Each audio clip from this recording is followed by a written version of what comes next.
అదొక పల్లెటూరు. ఊరి వెనుక ఒక పెద్ద గుట్ట ఉంది. ఊర్లోని ఒక భక్తుడికి ఆ గుట్టపైన గుడి కట్టాలనిపించింది. ఎన్నో కష్టనష్టాలకు ఓర్చి గుడి నిర్మాణం పూర్తి చేశాడు. గుడి పక్కనే ఒక చిన్న పెంకుటిల్లు కట్టుకుని తల్లితో పాటు అక్కడే నివాసం ఉండేవాడు. గుడి ఊరికి దూరంగా ఉండటంతోనూ కష్టపడి గుట్ట ఎక్కాల్సి రావడంతోనూ గ్రామస్తులు ఎక్కువ సంఖ్యలో వచ్చేవారు కాదు.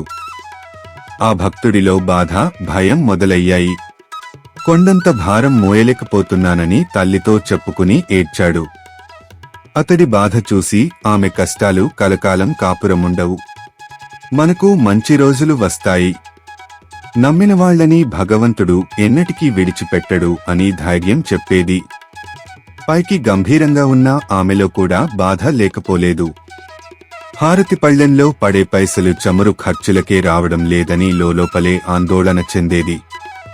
అయినా ఇది దైవసేవ, దేవుడే మనకు దారి చూపుతాడు అని గట్టిగా నమ్మేది.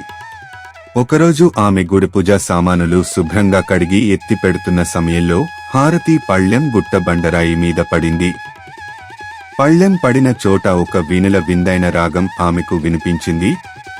ఇంతలో అయ్యో, పళ్లెం సొట్టబోయిందే అని బాధపడుతూ వచ్చాడు కొడుకు.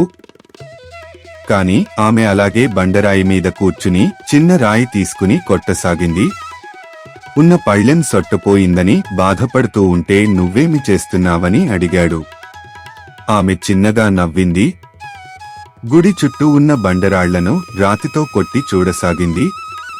తల్లి చేష్టలను వింతగా చూడసాగాడు కొడుకు.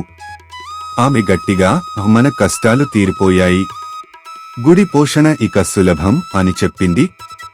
ఆశ్చర్యపోతూ ఆమె దగ్గరికి వెళ్లి ఎలా అని అడిగాడు. ఈ బండరాళ్లను కొట్టి చూస్తే సరిగమపదనిసలు పలుకుతున్నాయి. వెంటనే శిల్పకళ గురువు స్థపతిని పిలిపించు. సప్తస్వరాల్లోని ఒక్కో రాగం పలికే బండను ఎంపిక చేసి వరుసగా పెట్టించాలి. ఆ రాగాలను పలికించడానికి ఒక రాయిని అందుబాటులో ఉంచాలి. వచ్చిన భక్తులు ఆసక్తిగా వీటిని కొట్టి సంతోషపడతారు అని చెప్పింది. మారుమాట్లాడకుండా తల్లి చెప్పినట్లే చేశాడు. ఆ విషయం ఆ నోటా ఈ నోటా పాకి చుట్టూ ఉన్న గ్రామాలకు చేరింది.